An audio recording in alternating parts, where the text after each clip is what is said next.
તો ઉત્તરાયણ પણ પૂરી થઈ ગઈ છે અને આજે છે વાસી ઉત્તરાયણ પણ અડધી પૂરી થઈ ગઈ છે.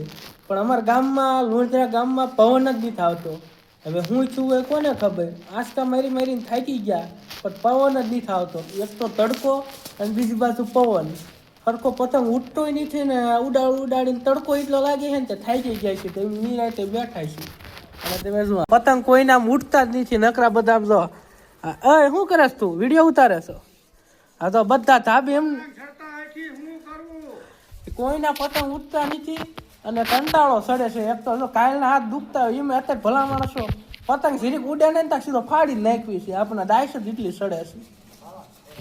ઓલે જો માઇન્ડ મેં ઝરમંડી જેવો સડાયો છે. એને કાંઈ પવનમાં આવતો નહીં, નકરો લપકારા જ મારે છે.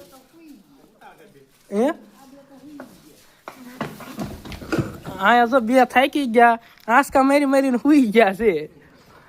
હાથ દુખવા મીણ્યા હતા. તો આપણે જો આપણે ખુરશી ઉપર નિરાંતે બેઠા છીએ. હા પવન આવે સગાવાનો આવડો જો ક્યારનો મથે છે. હમણાં અહીંથી સગે તો તમને બીજો વિડીયો નાખી દેવી.